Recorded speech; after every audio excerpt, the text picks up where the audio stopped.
I would tell them also that there's one more point about what, how, and why, and that's when, and that's up to you. And this is why you've got to look at film because uh, I can't tell you during a game when to make the pass, when to take the shot, when to take the drive, when to switch, you have to have a feel and you have to learn when. Welcome to the Jamodi Podcast. We are all surrounded by amazing coaches and leaders. So let's get an inside look at not just what they do, but how they do what they do. After all, becoming the best versions of ourselves is Jamodi, just a matter of doing it. Today we are joined by former NBA and Hall of Fame coach, Del Harris.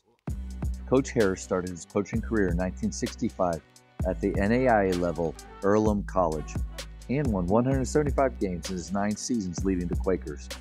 He was an assistant coach for the Utah Stars in the ABA before moving over to the Houston Rockets in 1976. He spent nearly 35 years coaching in the NBA, including 12 seasons as a head coach.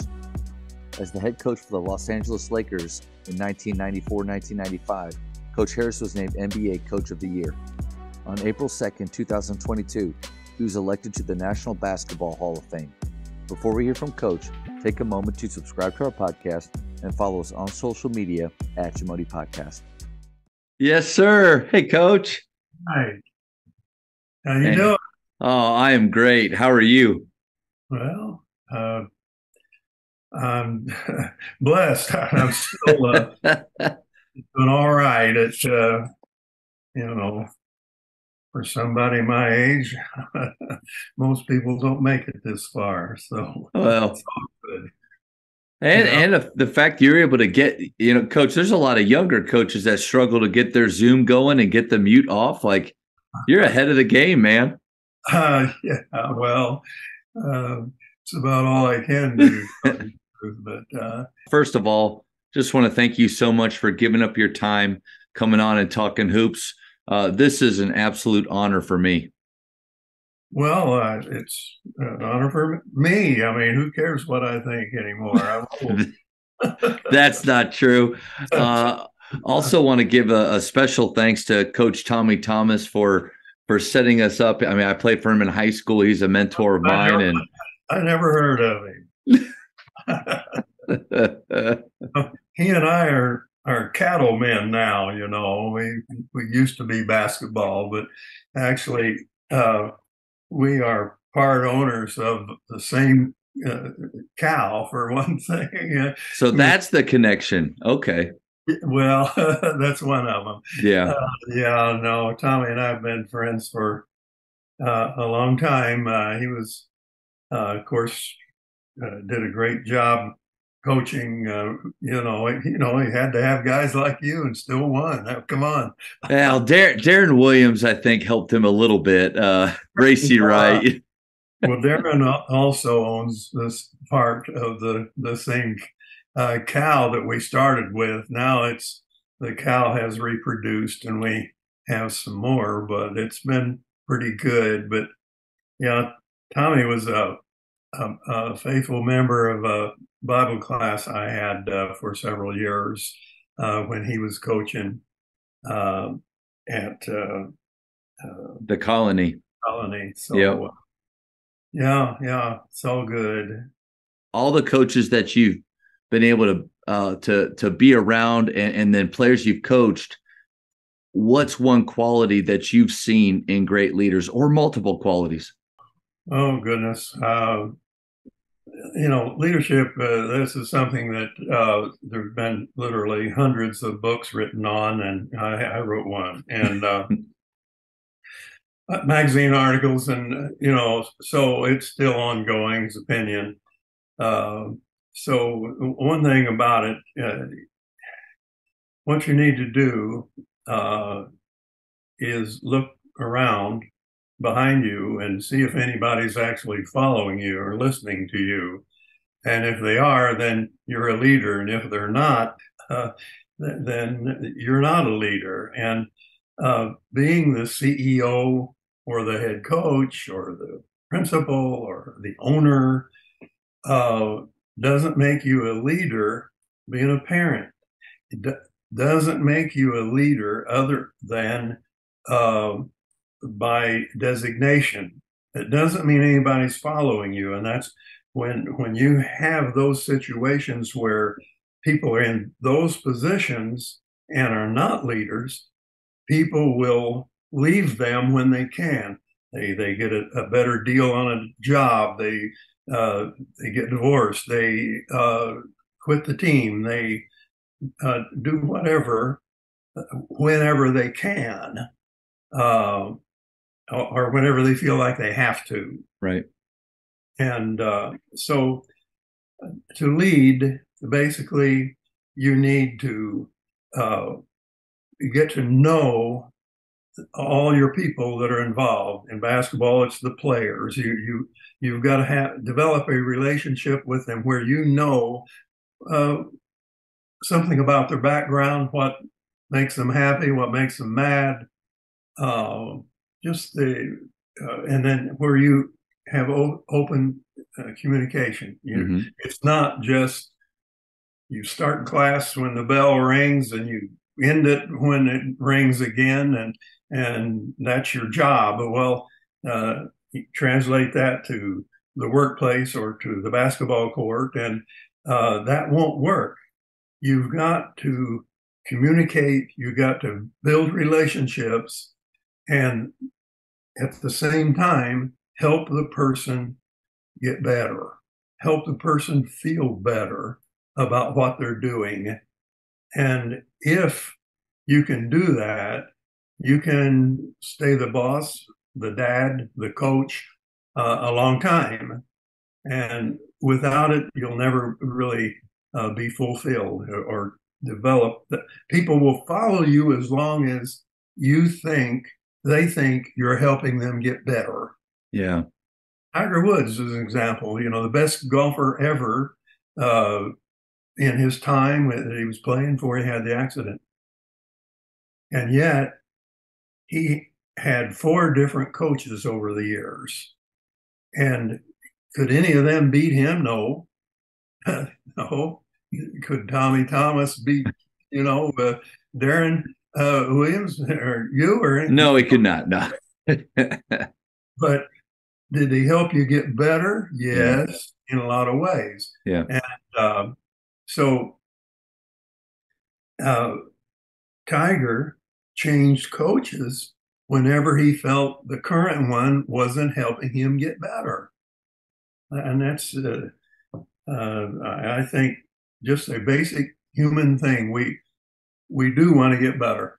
And I know you probably sell that yourself when you deal with people that, come on, we got to get better at whatever it is we're doing.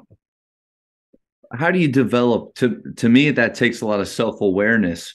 I wonder how many coaches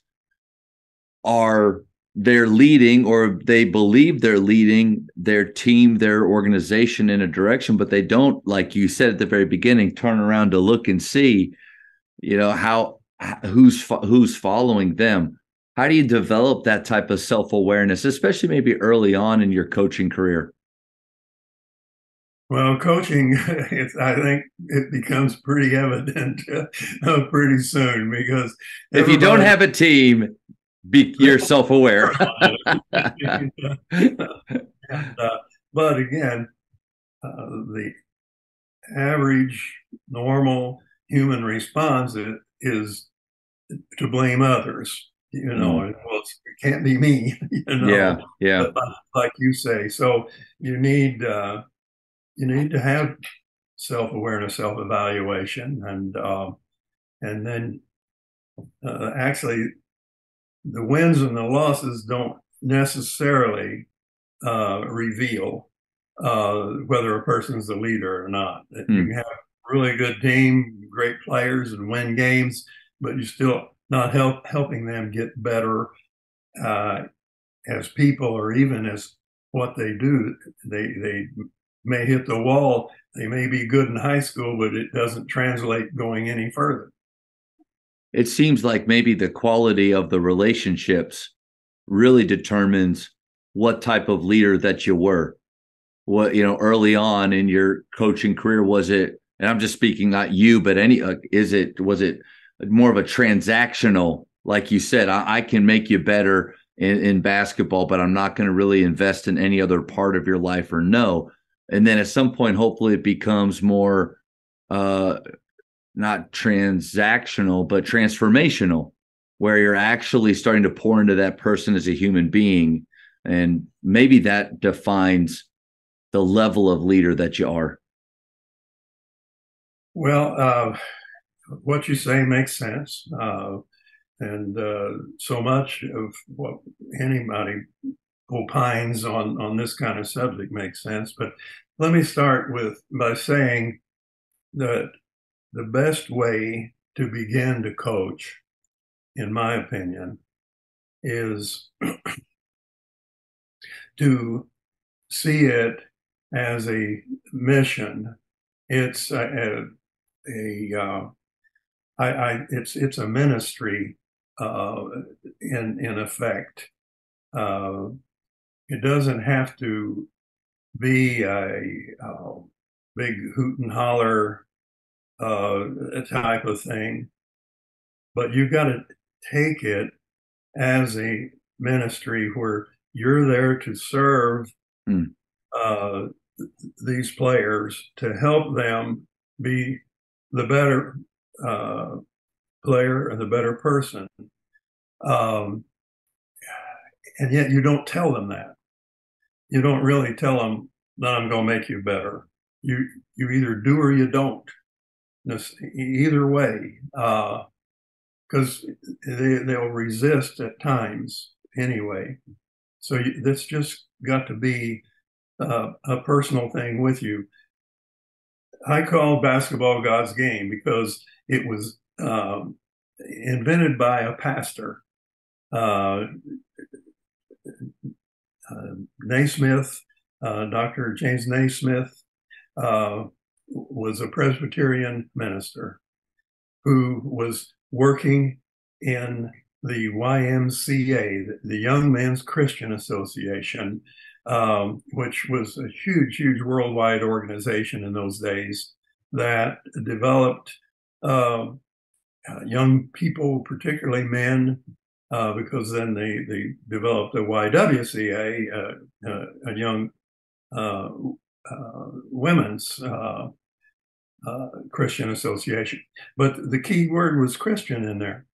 And Naismith said that he regarded it to be a gift from God. He was only 30 years old when he invented this game.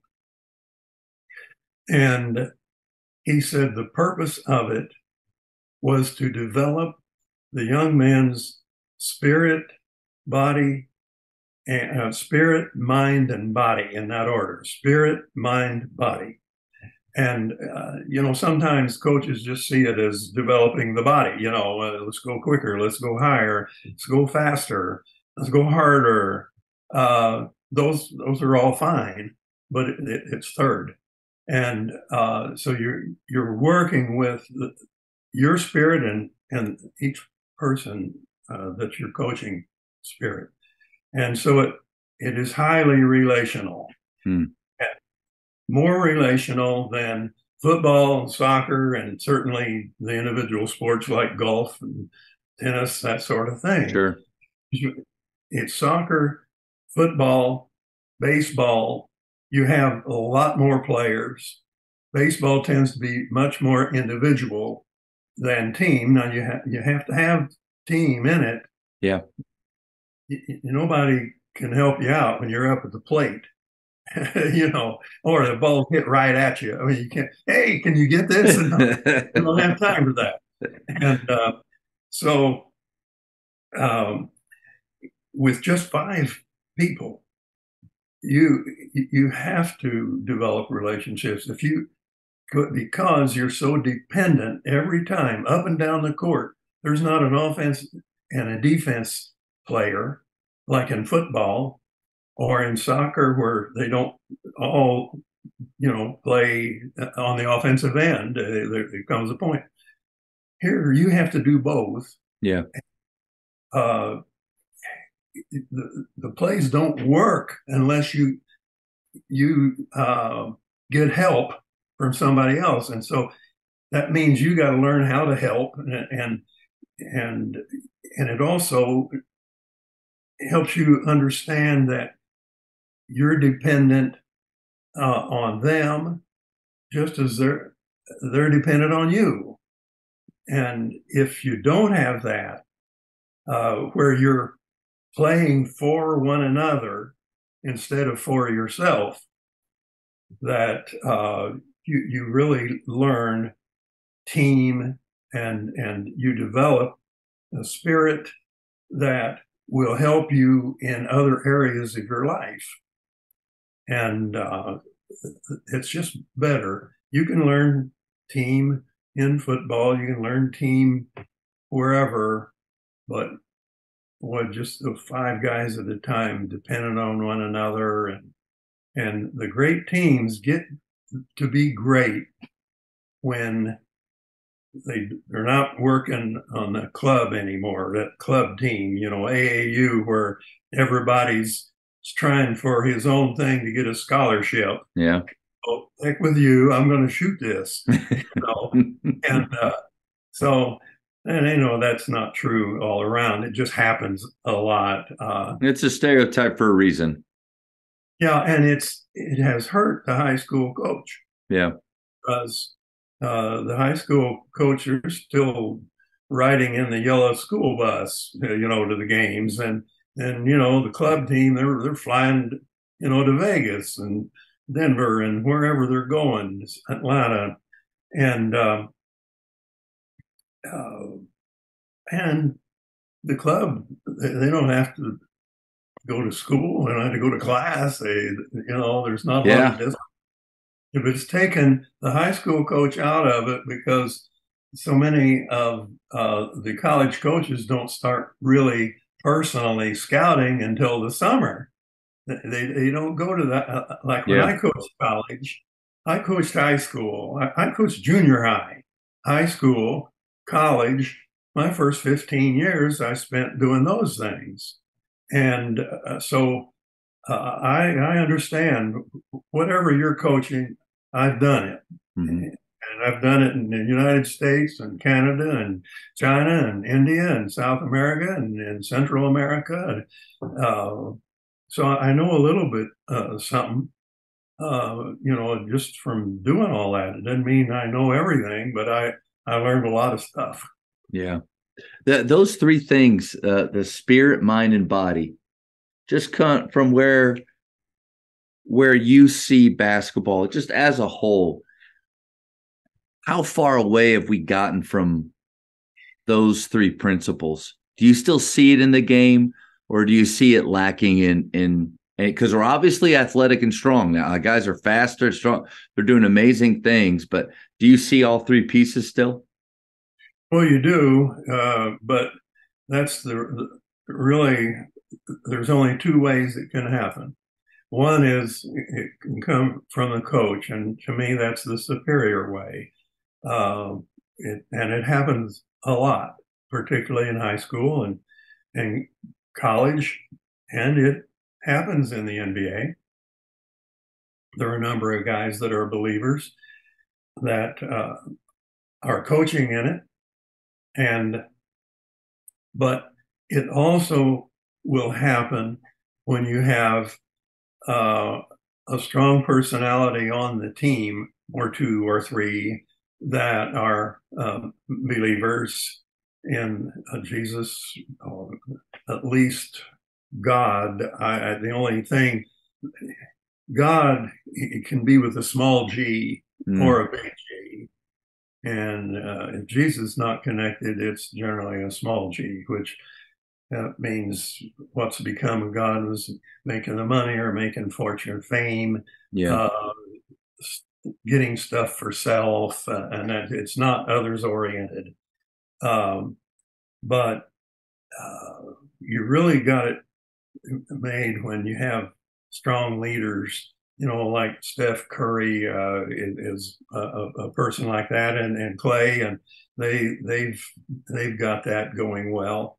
And you mentioned culture earlier on, and then Yeah. back off from it, but now they help that particular culture. If Avery Johnson was a guy that when he was a player, he was very vocal and helped uh, other players along, uh, and there are a lot of guys, Jerry Stackhouse, Jason Terry, Mike Finley.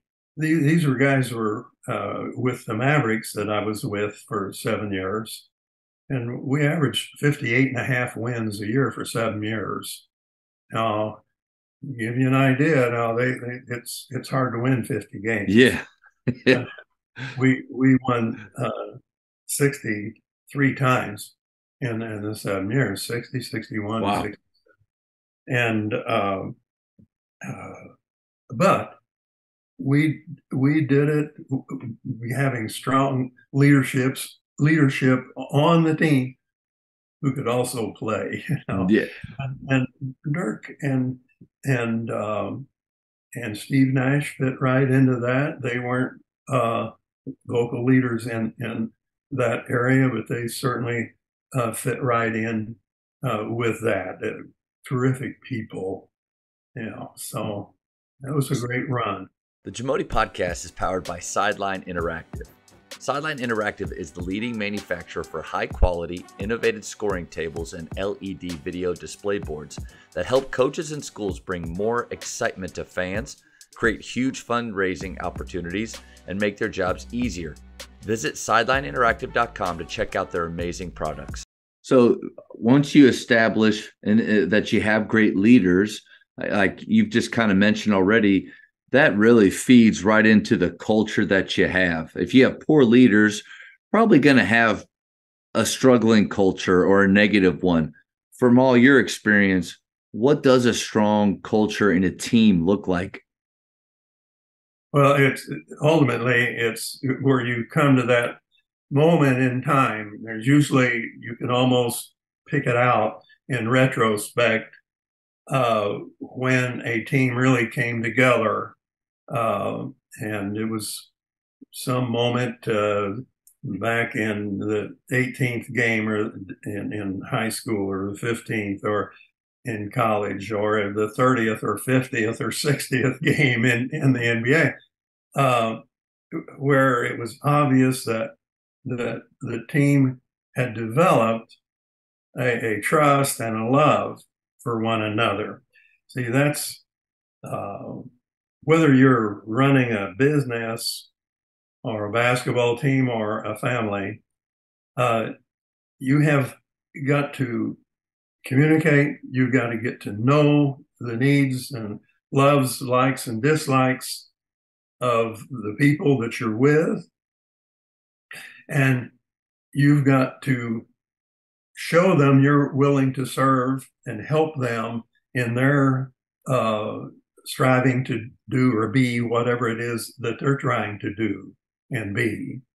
And when you do that with a spirit of encouragement, not discouragement, you're criticizing, being the coach, the hard-nosed coach guy, can't please you, and there are parents that can't be pleased. Well, they don't make good parents. And you don't make a good friend if you can't be pleased. Yeah. And so, but everything isn't okay.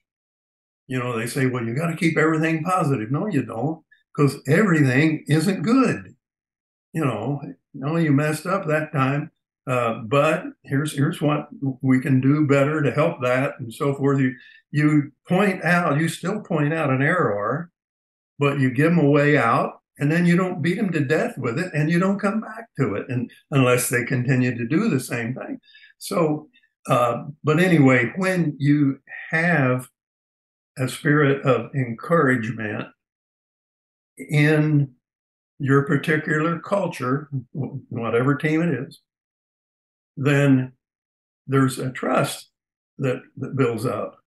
You think of people that have trusted you, or you have trusted in your life, they were encouragers.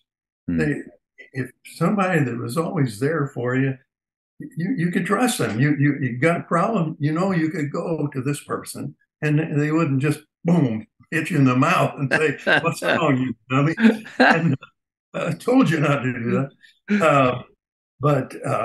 And then when you have trust, then over time you become more than trusted. You become loyal, and when there's loyalty, then the next step that just develops at some point is affection or love. And when you get to that loyalty within the team, it's the next thing you get to where you love one another, and you get interviews. You just check them out. If you've got any old film, you can look at it. Whenever there's a team that won a championship and they interview the guys, oh, I love these guys. Oh, we love each other. They're not afraid to admit that.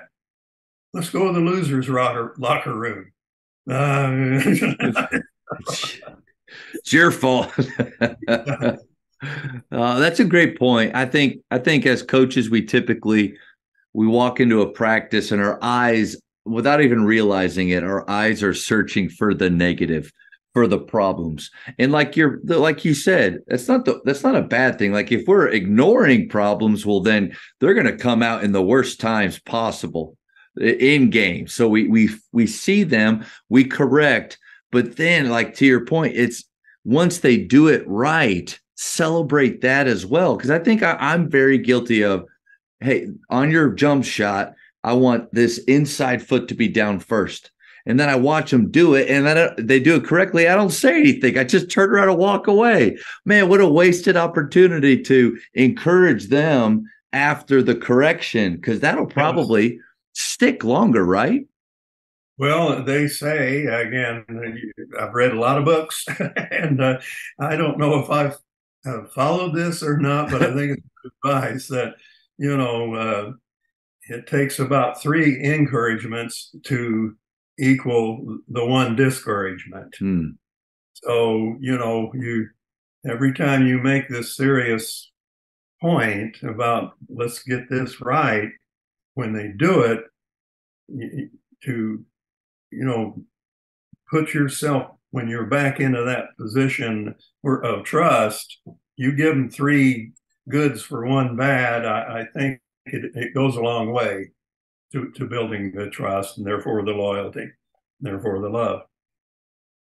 But that's got to be the art of coaching. And like you said, you've read a lot of books, all the years of experience that you had, because I feel like maybe early on we tend to be one direction more than the other. Maybe how we were coached. I had a college coach that was more business-like, not a lot of love, a lot of correction, not a lot of encouragement. And without realizing it, I just started out that path. Or you can be the other side of it, which is, hey, we're all just doing great. There's no problems in the world. And it's a free for all. It's that fine line, but hopefully we find that, right? Yeah, I'm laughing because I've seen it. What you said, I have seen it. And anyway, I don't want to dwell on that too long, but I think we made the point. So early on in a season, have you ever had the feeling of, okay, our leaders in the locker room aren't directing our culture where it needs to be? Have you been able to see teams make a drastic turnaround? Or if it starts that way and those leaders don't possess the character necessary, the love or the belief system, it's just going to be a difficult year. Are you able to turn it around mid-season? You can. I'll give you one example. It's not like I I had a year where that would have been impossible, but I was a head coach in high school and college, and we had great success, and then been fortunate to have won a lot of games and stuff. Uh, and I was a head coach in the NBA 12 years. We made 11 playoffs. And the one year that we didn't make it, they we weren't supposed to make it. So the idea was we'd finish down at the bottom and get Ralph Sampson in the draft because we had lost the great Moses Malone as a free agent, who had been my MVP. And so anyway, that year, no, we couldn't, and we weren't supposed to change. I mean, the idea was we let all our free agents go. We play the young guys. We finish down at the bottom. We get to first pick in the draft. And this is back before the ping pong balls, before the lottery. Right. It's one reason there is a lottery. And so we did that, but then they fired me. But that same team with a different owner, we had a new owner. This was a new owner that I had not worked for. But my first year there, I can tell you this very thing happened. I'll try to speed it up, but no, it's good. We're going nowhere. We're win one, lose one, win one, lose one. Hardly ever anything big streak either way, but and it was just my second year as a head coach in the NBA. And I'd already been a coach for 22 years, but we were going nowhere. And what I decided to do was make a trade, get a particular player I wanted. And after a little bit of time having him, I put him in the starting lineup.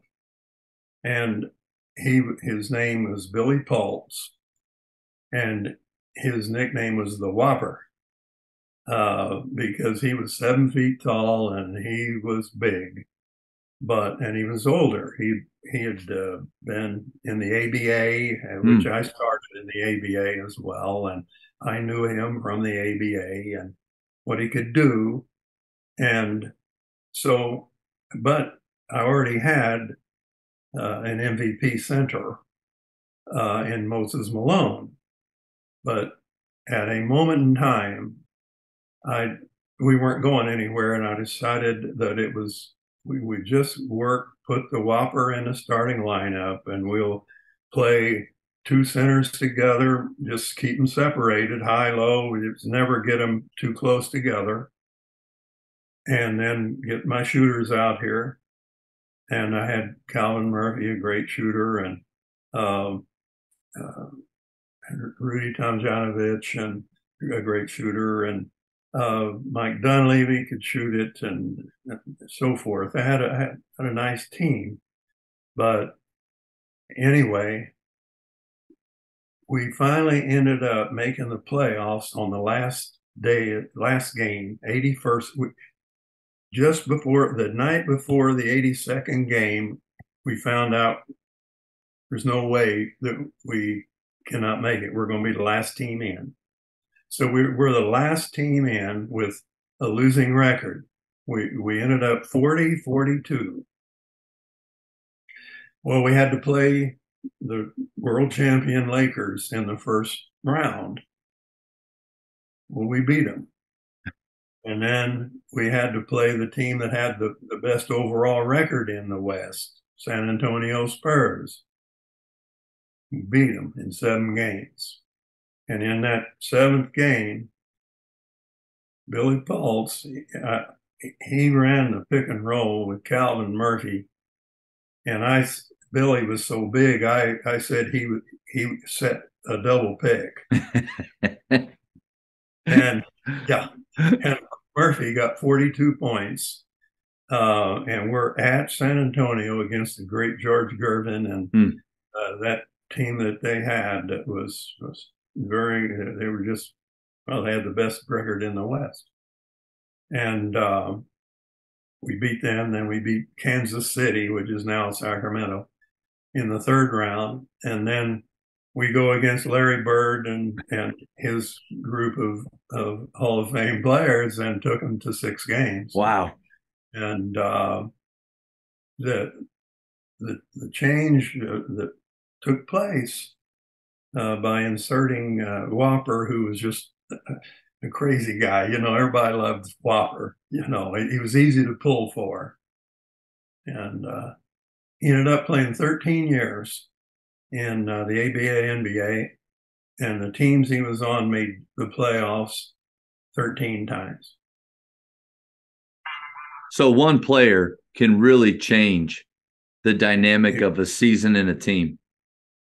I'd say so. And Yep. you've seen it. Sometimes it's getting rid of a guy. Yeah. Sometimes it's adding a guy. Sometimes it's changing some kind of philosophy, how you play defense. Maybe you were too soft. Maybe they're just things that you can do to help change things. But what changes the culture for the good is you got to win. You got to win at least your share. You've got to get some momentum going. Yes, you learn stuff in losing, but if you lose every game, you won't be working long. You don't want to keep learning those lessons after that one year where you weren't supposed to be winning or anything, and you're trying to get a draft pick. When there's that mentality, that was 1983. Okay, with that mentality, how is it like coaching that team in that locker room when not the expectation is to lose, but it's a very good chance we will? And because one of the questions I wanted to talk to you about was, how do you handle defeat with your team? 82 game season was super. It's incredible, the marathon that is. How do you handle defeat? Well, and obviously we didn't announce that we're going to lose. Everybody didn't have to, as they said, the owner said, and the GM, that, you still try to win every game. It's just that you're going to play the young players.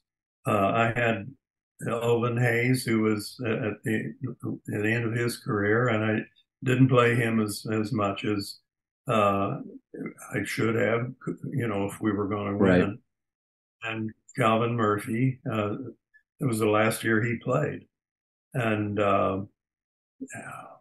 so it was just hard. We still tried to win, and a long story, but as far as how we deal with losing, it's always best, and you can remember this of anybody that's coaching, that you're better off not dealing with the losses right after the game.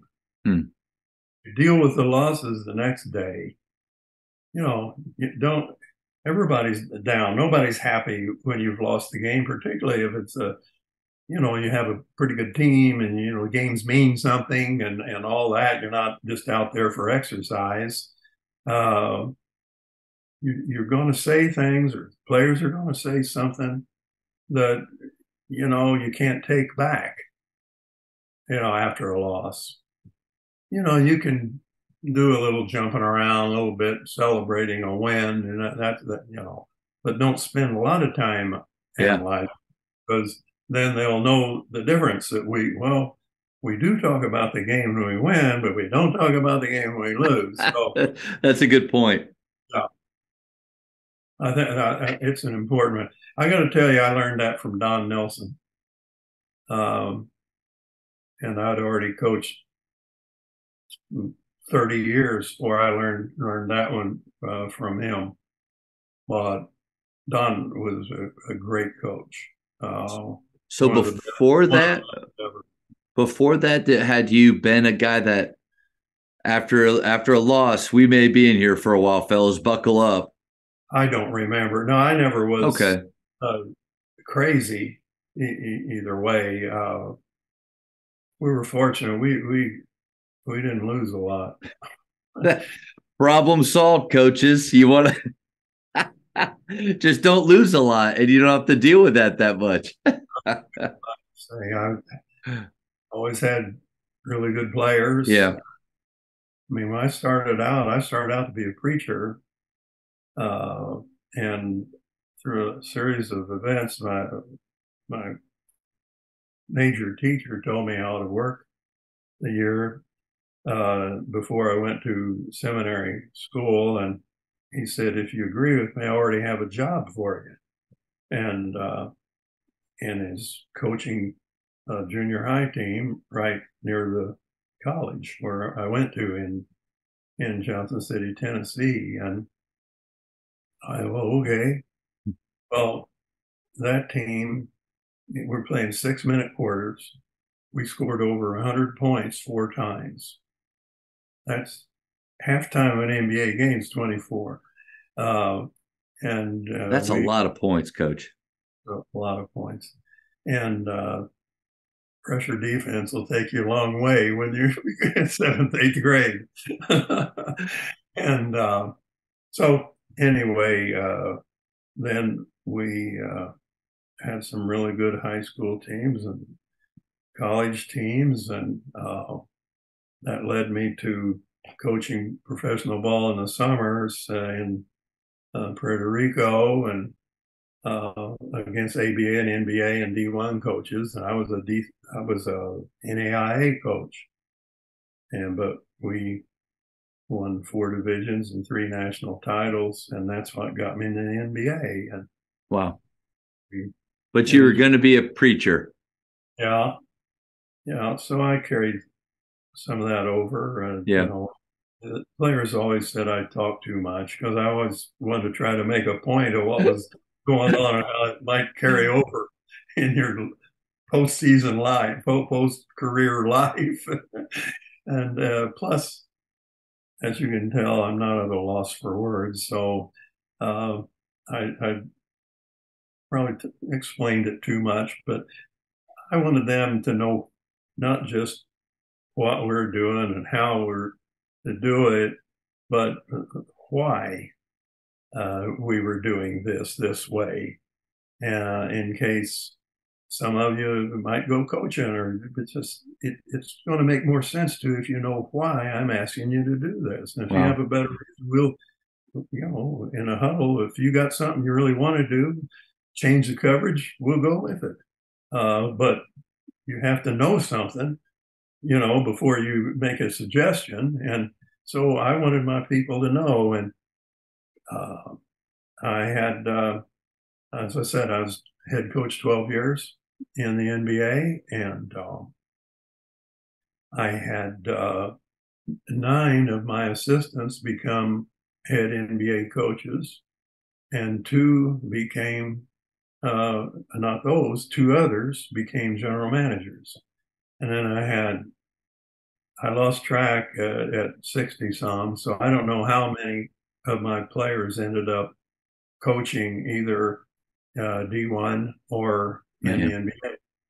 And, it's just something that's just the way I did it. And they'll all say, oh, he wear you out.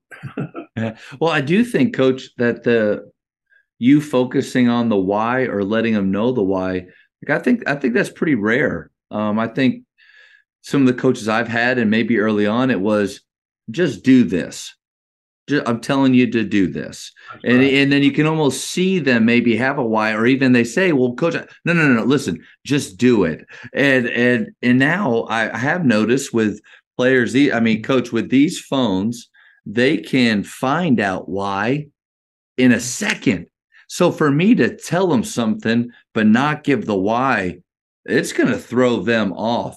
But it seems like you were doing that already. I mean, really ahead of maybe the way the kids are today. Well, I'm so thankful that I coached before social media. That's social media is not your friend. Yeah. If you're a coach, and it's really not your friend if you don't use it right. If you're a human being, right? That's another story for another time. I would tell them also that there's one more point about what, how, and why, and that's when, and that's up to you. And this is why you've got to look at film, because I can't tell you during a game when to make the pass, when to take the shot, when to take the drive, when to switch, you have to have a feel and you have to learn when. And you can learn that by watching film. And a lot of times we would stop a film when we're going over film and we'd say, okay, Joe, uh, now you have the ball there. Here, we know that the play you made was to Bob. What else might you have done? Yeah, I should have hit Jimmy underneath, or But so it's the when, because the most important thing that separates players is not ability so much. That can be in the terms of the great ones, Steph and LeBron, and there's several of them in the NBA right now, great players. Sure. But most of them aren't great players, or they're all good, or they wouldn't have an NBA uniform. But what really makes a difference is decision making. Mm. And this is really true at the lower levels. Learn when to dribble, when to pass, when to drive, when to shoot. And you can do that. Coach could help you, assistant coach could help you, if you have the film to look at. That's a great point. Yeah. I believe in that. Coaches, the Jamodi podcast is powered by Shoot 360. The future of basketball has arrived in Dallas-Fort Worth. Shoot 360 combines the latest sports technology with the fundamentals of basketball skill development. The result is a one-of-a-kind video game-like basketball program designed to improve your shooting, dribbling, and passing. Visit shoot360dfw.com to learn more and register for your free 1-hour workout evaluation. Shoot 360, the future of basketball is here. I'm with a number of people that we have a website that's called www.basketballshooting.com. And there are two parts to what we have. One is the basketball shooting that gives a better method for teaching and learning better shooting techniques, and it involves using the cell phone to film yourself from various angles and how to do it and what to look for. Then you get a list of checkpoints as what to look for in correct free throw shooting, or the best free throw shooting, and 3-point shooting. But a really key thing in what we're talking about, culture and coaching, is the other is for the players and for the moms and dads that want to help their kids, or it's good for the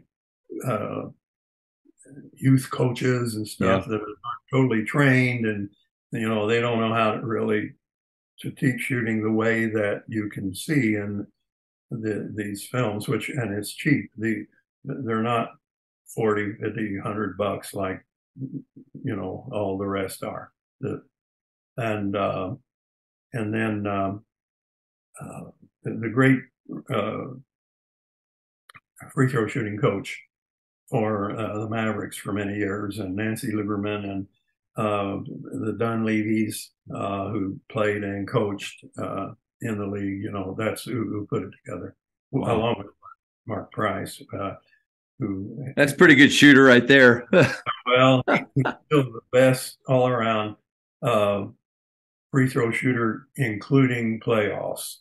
Now, Steph has him edged out just a little bit, but regular season and playoffs. But anyway, Wooden's Wisdom Library is what I would like to pass on, particularly to coaches or leaders of any team. And it's over 500 um, segments of Wooden's wisdom that a member of his family at the grand level has compiled. Um, and it takes points that he made throughout the years, and then he connects that with something that many authors have said, including some of my stuff, by the way. Nice. But they've got from Booker T. Washington and just great writers or coaches, all kinds of coaches. I mean, that are in the Hall of Fame and so forth. Um, and it has quite often a short clip of Wooden saying these things Oh, wow. and or reciting one of his favorite poems. He was great for memorizing poems. Not me. I'm still working on phone numbers. But uh, but anyway, it's it's really worth looking into, and you it's divided up, indexed by topic and by author, but they all have Wood in them. Wow. Uh, and it's that's just $25. And it's on the internet. So, and you have it once, you have it the whole time, and it's great for you have to speak somewhere. Yeah. Just look at a topic, um, and he's the best, um, and then I recommend the shooting, and particularly for youth coaches or parents that want to help their kids, boys or girls. I mean, Nancy Lieberman's not too bad. Pretty pretty good player. Coach, I want to ask more questions about both of those. The first one with the shooting, super interesting there because one, anytime, even though you're right, like there are a lot of problems with the phone, there are moments though where it can be used. And that idea of why and giving kids instant feedback. But besides the feedback, and there's nothing wrong with a dad who's listened to a shooting coach teach his kid, giving those reminders. There's nothing wrong with that. But the type of data that they'll get from an app like this, one, there's not going to be any error in it. It's probably going to be pretty streamlined because, like a lot of coaching, there's a lot of different ways to say similar things. But by using different language, you can really confuse somebody, just even in the way that they hold the ball.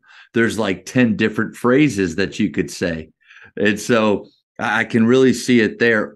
Will you repeat the website one more time? And do you mind also if I put it in the show notes when this comes out? Oh, absolutely. It's www. You can get to it without the www. Sure. Just basketballshooting.com. Okay. And when you look on the website, the first thing you'll see at the top is Wooden's Wisdom Library, and that's $25. And Oh, so that's on that website? oh yeah, Awesome. Okay. All right. just one website. It's there's two things that we are promoting here: the library and how to shoot free throws, and how to shoot 3-pointers. And the point on the shooting is that, again, the cell phone is key because you get the instant Yep. player. Feedback. You don't have to send it off somewhere. But we have the Dunleavys and Lauren and Price and so forth have put together. They put that part together, but it's good. very good, obviously. And it's only $15 for each one of those. And you go on with any of the other videos just show great shooters saying this is how I do it. This is blah blah blah. Doesn't matter what you do. You can't learn it that way. You don't know what you do. This is Right. why we stole it from the golf. Yeah. The golf has been ahead of that. They film from all these angles and everything, and and then you can tell. And if you know what to look for, which people don't, there's 30 and 36 things that all you got to do is check them off. There's going to be three or four uh, things that, and again, depending on your skill level, there may be 8 things, but that you'll just see obviously that your timing is wrong on, or your position is wrong, whatever. Coach, thank you for sharing that. And I'm excited personally. At our school, Grapevine Faith Christian School, we do love to shoot the three. We shoot 30 to 40 of them a game. With a 32-minute game, that's not a bad amount to take, but we're trying to make more. So any help that we can get, I appreciate it. Well, I think that, you just don't want to have your goal of attempts. You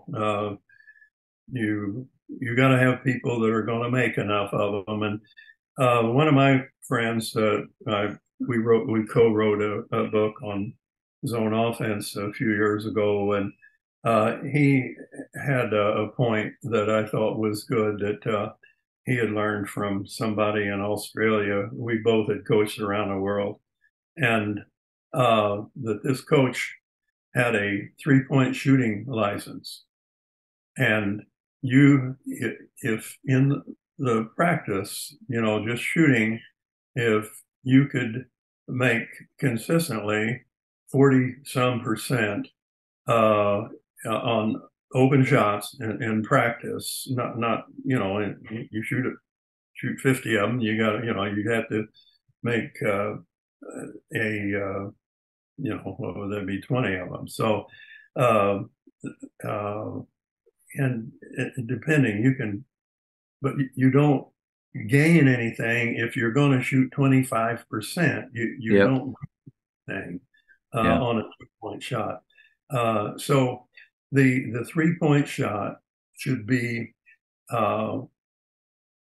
in context as opposed to your goal. I just want to get up as many threes as we can. Well, no, we want to make, you don't get, it's not like hockey. Hockey shots on goal are really important. Yeah. If you get 100, hopefully you can make 3 of them. And that's not good in basketball. Coaches, the Jamodi podcast is powered by Ballogy. Manage and measure your players' skill development and increase accountability year-round utilizing the Ballogy app. Boost inter-squad competition with drills backed by the National High School Basketball Coaches Association, including a 40-shot Ballogy skills assessment. Please visit ballogy.com/teams for information on how you can provide this resource for your team. Do you think where the game is today, because it's really intriguing getting to talk with you because of the different decades that you were coaching in, and you've seen the game evolve. Do you feel like there's too much of an emphasis on it today, or did the analytics, the people are obviously following them and seeing where do you feel like the game is? Well, there are too many bad shots taken, too many that are not in a context, because so many teams fell into that analytics trap. The game analytics are an important tool, but they're not the tool, and that's what has hurt the game. Nobody did any more analytics than I did from the start. I've got all kinds of evidence of having done it. And in fact, I wrote a book in 60, well, 9 and 70, in which I showed page 21 of multiple defenses for winning basketball. And I talked at MIT about this, as a matter of fact. I brought the book and showed them that I had figured out that possession was worth 1 point, and that we evaluated what we were doing offensively and defensively relative to 1 point. Anything over 1 was good offense. Anything over 1 was bad defense. Yeah. But anything under 1 was good defense. And so then when I started with the Houston Rockets as head coach, I got a mathematician who was working at NASA to be my stats guy, my analytics guy. And you had a guy from NASA yeah, on your staff? Well, That's incredible. He paid. I got him into the games, but he wanted to do it. Yeah. And his he retired about 5 years ago as head of the math department at Sam Houston State. Wow. In the Dallas in the Houston area, but then at Milwaukee, we were one of the first. There were 3 teams that were first in getting the tape, the digital tape, player.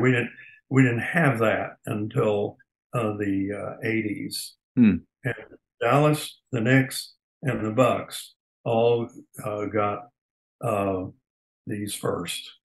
And we were used, the Bucks were used on the promotion on the magazine that they sent out. Wow. For breaking down film digitally and so forth. And then, a long story, but I hired the guy that was laid the basis for what is now called synergy. There was one guy that started that, and we put him to work. And there's been many iterations after that. But he was just one guy, but he figured out how to do it. And then I kept him on there and at the Lakers. And when I came here, Mark Cuban was a big numbers guy. Yeah. And he hired his stats professor from Indiana University to come, and I worked with him. All the numbers came to me, and I would and to Mark, but what Nellie would hear would be what I thought would make any sense to Nellie that he could use. There's a lot of stuff you can't use during a game. You can use it after the game. They don't help you. Yeah. But we had stuff that would help you during a game. But Nellie wasn't a numbers guy. He was a feel guy and the best ever. And he didn't even, well, when they give him the stat sheet at the end of the game, he'd go, but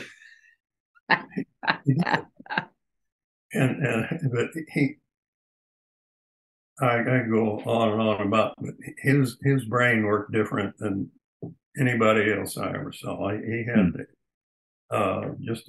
he could see something and he knew where everybody was that play. And and then at the end of games, for me at the end of games, I already had stuff that I practiced on and we would update it so that they would know what was coming all the time, not him.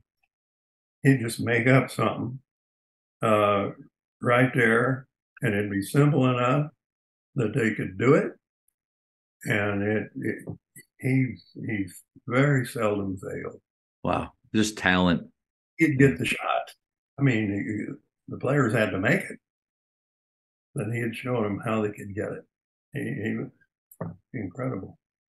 Coach, what's crazy about that is it's yeah, points per possession. That's a big thing. And even down in the high school coaches now, because of things like Huddle and that'll do statting for you and give us those analytics.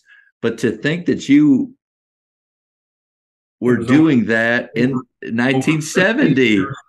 Yeah, you coach like so far ahead. I'm blown away by that. I didn't know that. Well, and if anybody, you can't hardly. I'm looking at the book right now, but it's not just opinion. Yeah. But, uh, but we followed that. Then we ended up we would evaluate how our pick and roll coverage was, and obviously what our fast break percentages were, what so on and so forth, relative to a point. You mentioned something earlier that I didn't want to gloss over because you're right on the money. It's not just about getting 3-pointers up. It has to revolve around shot selection and making sure that your players know. And I love that idea of giving them a license because obviously getting open shots is hard. But if you're getting open shots for the wrong players, you're still not going to be successful. That's I don't know if you watched the women's game or not, but Iowa beat the best women's team I ever saw in college by not guarding some players, that because they were going against, and this is women, great players who were 6'7", 6'5", and 6 feet across the front, and they had one player who was 6'5", but not the athlete that these girls, but they just refused to get beat inside. And if they gave up some 3 balls out there, they gave them up, but they won that game. And so anyway, I always told my players, and again, my college teams, we averaged over a 6-year period 97 a game. We won 1 year. We were 101.4. Oh my goodness! And I wanted a 3-point shot of 3. There were no 3-point shot. I wanted a 3-second shot if we could get it after scores. If they scored, I wanted to see if we could get it back in 3 seconds, erase it. That was what we would say. Let's, they hit, okay, let's erase it. How do you get your guys running that fast, playing that fast? Because you get a shoot at the end. That's the carrot. But they had a rule. You had to be a shot. What is a good shot? You got to determine what a good shot is. A good shot is one that you have practiced a lot, where you are reasonably open and it's within your range. Mm-hmm. And so it's now situation has something to do with it as well. They got the last little bit of a game, or when momentum is going against you, you may have to grind one out a while to slow the game down, or just the opposite, speed it up if they're trying to slow it down. But basically, it's got to be one you've practiced, that you can make, and you're reasonably open. again, I'm talking about early shots, particularly. Yeah. Um, so, but we had great shooters. We that team shot 50% from the field. We didn't have 3-pointers, but I tell you, I had That's a lot of points without 3-pointers. yeah, yeah. I have to ask this because I've never had the opportunity to speak to somebody that's been around so many great players. And you said earlier, there is a difference between good and great, even at that NBA level. Sure. So could you think of maybe a common thread? What made great players great? Well, first of all, the determination to be the best they can be. Uh, it's a matter of goal orientation. You've got to have a plan. You've got to have a goal, and you've got to have a plan. And the plan involves putting in the time, as we say. You've got to if you want to be a great shooter, you got to take a great amount of practice shots. It's just muscle memory, and you got to do it right. But even if you do it wrong, if you shoot enough, I've seen guys. I mean, some really outstanding shooters that broke rules. Reggie But Miller. Reggie Miller's shot was interesting, but he was pretty darn good at it. well, and there's a lot of them that have done that. And I mean, I had a great shooter that you couldn't teach shooting that way. His name was Jack Sitma, and he started the ball back here, and he had because some guys that can't open their hand up good. You've got to get your hand at an angle. Obviously, if your hand's at this angle, you can't shoot a ball up at the Right. basket. You know, you've got to get an angle. Now, if you can't bend it, then get it back here. So at release, you got to be able to get uh, enough of a degree of arc to open that hole up for you. That's right. The hole is big if you can come straight down. Well, that's impossible. But the better arc you have, there comes a point below whatever 13 degrees that you're not going to make it. The hole just shrinks up. The flatter it comes in. Yep. The higher it can, but if it goes too high, you lose accuracy. You right. just and like Jack, I wasn't going to try to change Jack. Jack's a Hall of Fame player, and that was in 1989. First of all, how recent has it been that they've had 7-footers shooting 3-point shots? Generally they say the Dirk era.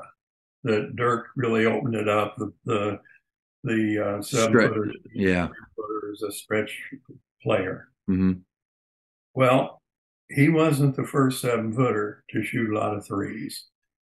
That would be a guy named Jack Sigma. And Jack shot him back here, which was a great low post move for him because he had that turnaround and he was 7 feet and he shot it back here. They couldn't get to it. It was almost like Kareem. Kareem shooting the sky hook. He's shooting this and he's 7 feet and he launched it.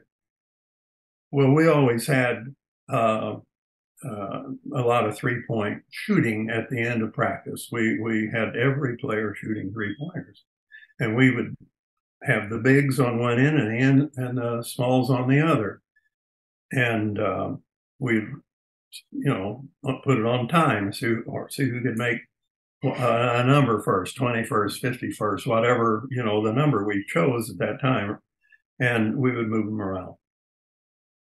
Well, consistently, our bigs at Milwaukee would win against the smalls. And so I decided to turn Jack loose on a 3. And makes sense. Last 2 years I had him, he shot over 400 threes. And one year he shot 38%. One night against David Robinson, he made five straight in the first quarter. Larry Brown was coaching. He couldn't get David Robinson to leave the paint.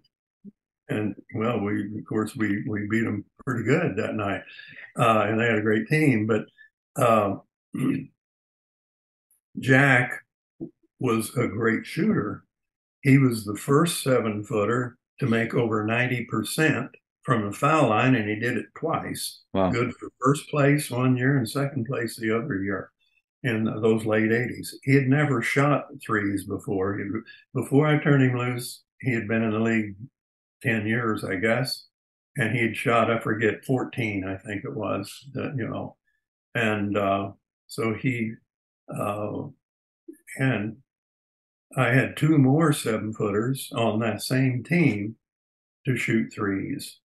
Greg Lojas had played. Lojas played at Iowa, and he shot the three left-handed threes. And Paul Mokeski, who played around the league. He played for me at the Rockets and played for me at the Bucks, and so he could shoot the three ball. 3 7-footers at one time. Nobody has that. No, that was in the '80s, late '80s. So just so I started out in the ABA. We had the 3-point shot. That's where. Well, do you think that maybe influenced you even more to use that type of shooting in that distance and space because you had that experience with it? To a point, but I didn't go all out for the 3 ball when I became head coach in the NBA. The NBA came in let's see, I think my first year, it came in as head coach. I think it came in '79. Okay. And a lot of us were coaching. Larry Brown and Doug Moe and a number of guys that had coached in Thomas Olge in the ABA. And none of us really went crazy on the 3-ball. Then once the analytics came out and players started, shooting it more, you turn kids loose. Just put some balls out on the court and let's go play. Where are they going to go? They're going to find that line and they're going to chuck it from their hip. Yep. Yeah. And and then when they got where they were pretty good at it, well, you'd be a fool not to use it. That's right. Coach, before I let you go, the speed round, these are just little short questions, fun ones. All right? All right. Favorite ice cream flavor? Vanilla. I'm a simple guy. But I like with the chocolate chip in there. There you go. Too heavy. Yeah. Moderation. Just look. True ice cream is vanilla. And then don't mess it up by adding more than one ingredient at a time. It can be, whatever one, but. Coach, that's a good nugget right there. That's good. Great. Right there. I've got a couple of these questions are going to be hard for you. I'm excited. Greatest shooter of all time? Well, I would go with Steph. Okay. But it may be that Clark girl, Caitlin Clark. Oh, wow. She's fun to watch. She shoots it with Steph range. Yeah. Quick as he shoots it. Off the bounce, too, which is so unique. Either way. Yep. That's the thing that makes Steph great, is the quickness with which he gets it off with accuracy. Prior to that, his dad had the quickest release. And this is quicker than his dad's. Yeah. Well, I think I know the answer to this, but would you rather text or talk? oh, just well, depends. Oh, that's But a good answer. Yeah. Depends on who it is. yeah, if Uh, somebody I know well, um, I guess I'd rather hear the voice. Uh, but a lot of people would rather text me. It's shorter. That way they don't this is important because a lot of high school coaches are guys that listen to this. So for high school, shot clock or no shot clock? yeah, I'd rather have it. Yeah, I'm definitely have it. And for the same reason that they got rid of it in the first place. And, play, um, take the coach, and I tried it a couple of times where we were, uh, definite underdogs. And I thought, well, we could sit on it and maybe yeah. beat them in the fourth quarter. Well, we didn't. See, you see the Hoosiers game and it makes you think, well, that's the way to do it right there, you know. And I was at that game in 1954. You were there. I let me show you something. Okay. This is my ticket. No And way. can you see it? For those of you listening, he's showing me a ticket to that game in 1954. Coach, that's incredible. Yeah, it is. It's the only basketball ticket I ever saved, and didn't even realize I saved it until I found it in this jar here that when I was a kid I used to It was save. just sitting in a jar. Yeah, I used to say I've got money in there from the Second World War and stuff, uh, Oh, different things like that I saved when I was a kid. And the sailors or soldiers who come home, there were neighbors, a lot of times they would have coins or paper. yeah. They, I collected them. But yeah, I was a junior in high school. The day this game was played, $3 it cost. And now the movie it says is 1952 in the movie, but it wasn't, and it was 1954, and they didn't play. It wasn't Hickory. It was a town called Milan, but in Indiana pronounced Milan. And they played against Muncie Central, not South Bend Central. Huh. And, but what was true about the game totally uh, was that last shot. That's how that played out. And Muncie had a much better team. If they'd have just come out and trapped and pressed and made them give up and speed up that game, they would have won the game. But they just sat back there and let not Jimmy, Bobby, So it Plum, wasn't Jimmy. Okay. Bobby, and Okay. it was that spot, and that's exactly the way it was Oh, set up, right on that right elbow out there at about 18. And Coach, you were there.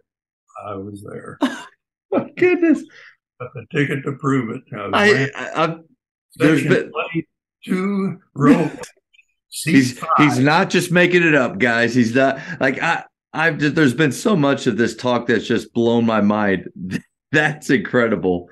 I got a couple more, Coach. Anyway, Favorite. I don't want to play that way. Let's play. Let's Well, Coach, your junior high scores demonstrate that. Your favorite holiday.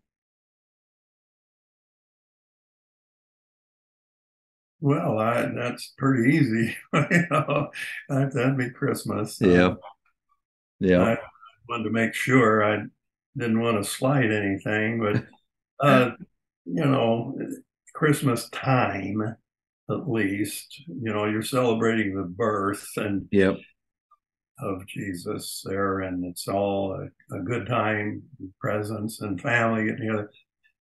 Easter obviously is the key time because We're thankful for Easter, right? it's but and it the problem you got the Friday is Yeah. downer, but then the Sunday is that's the good news. So Yes, sir. I Yes, don't sir. want to fight Easter. That's right. Um, I always ask this question, but you were there, so that my greatest basketball movie of all time.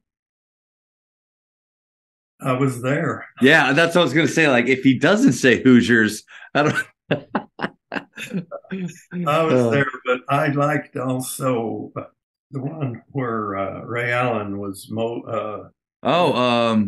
He got game. yeah, he got Yeah. game. So that was well done. And then the Fish that Stole Pittsburgh with Dr. J. I think those two were very well done. Nice. All right, Coach. Two more. How many cups of coffee do you drink per day? Well, no more than one, and sometimes zero. But Yeah. I, I, if I have something sweet, then I'll counter that with coffee. But Yeah. uh, Never been a big coffee drinker in your coaching career? no, never. Yeah. I'm more of a tea guy. Okay. What kind of tea do you like? Well, I like half sweet or about Oh, one yeah. third and one half sweet and the other, and black. I like green tea, Yeah. or black. Yeah.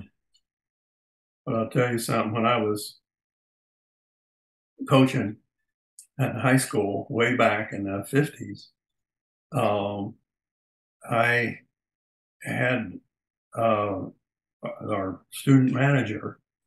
Uh, I had the dietitian at the school make up a big barrel of tea like you have the Gatorade thing, Yeah. In the coolers. Yeah.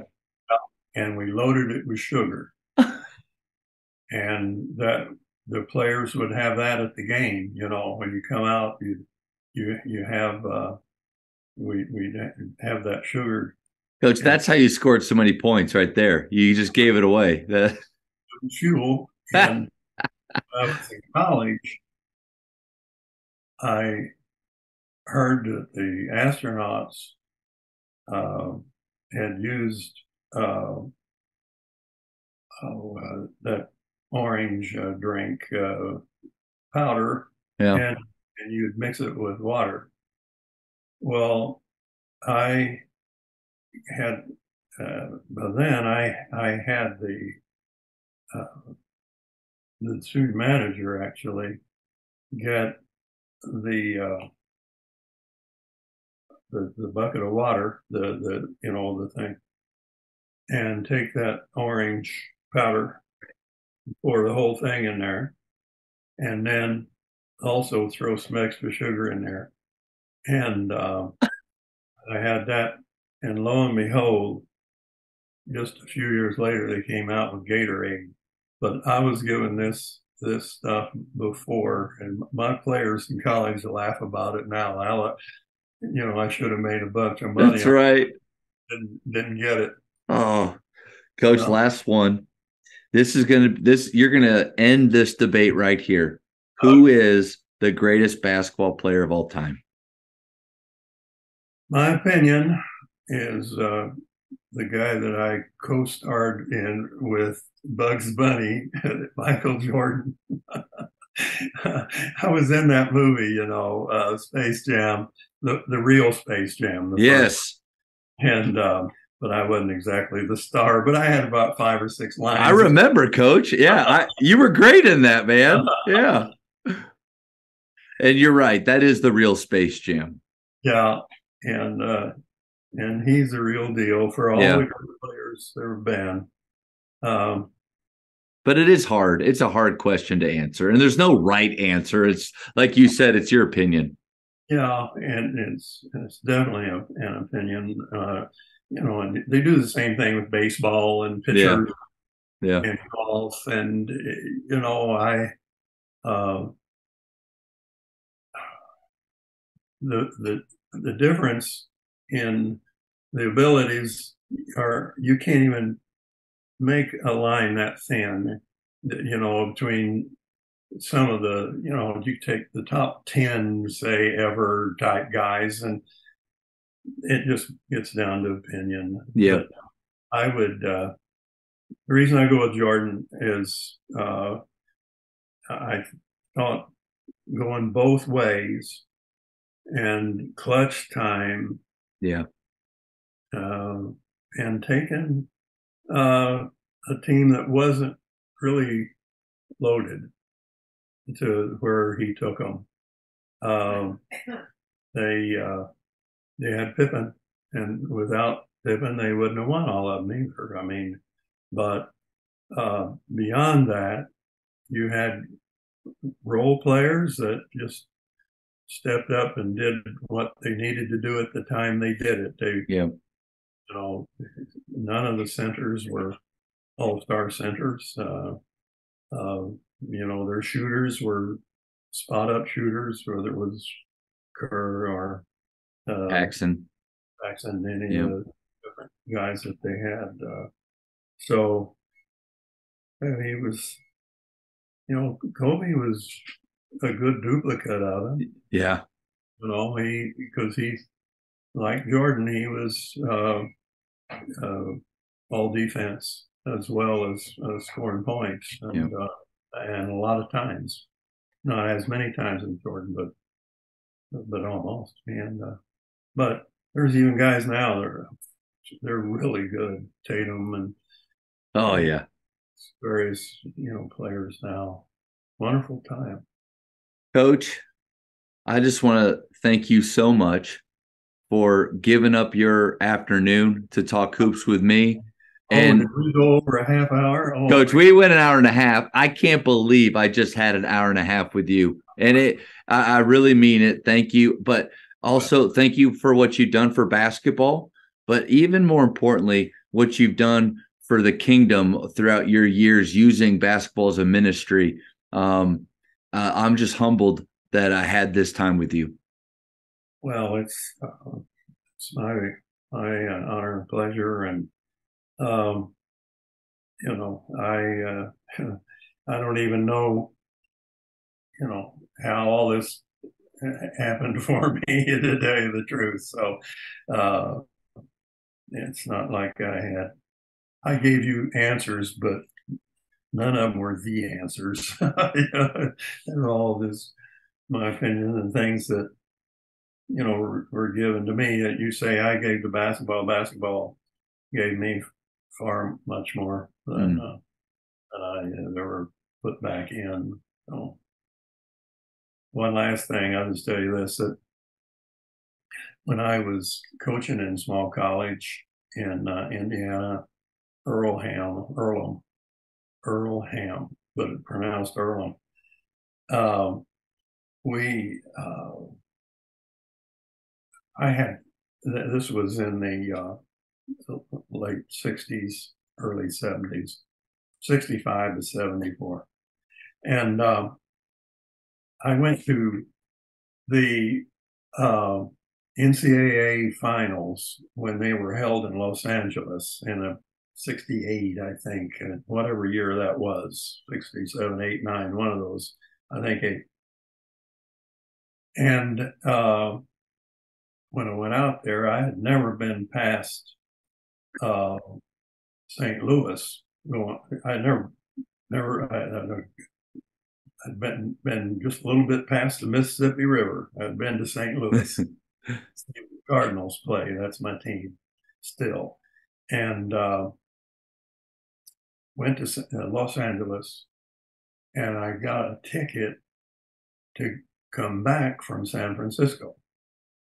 So I had to rent a car from LA when the games were over, stay in San Francisco for about 36 hours. I did that, and I put my foot in the Pacific Ocean besides, because I thought I might never get that far west again. I'd never been, I was already 30, and that was before I went to Puerto Rico. Because I was 32 when I went there. But that's how far it's come. Yeah. I thought I'd never get to Los Angeles. Well, I never thought I'd live there for 5 seasons either. What an incredible journey. Incredible. All those places. So I'm very thankful, and if you can always remember to be thankful, you'll never be totally unhappy. Thank you for checking out today's episode. Please take a moment to subscribe to this podcast, share it with your fellow coaches, and find us on social media for what's coming up next on the Jamodi podcast. It's just a matter of doing it.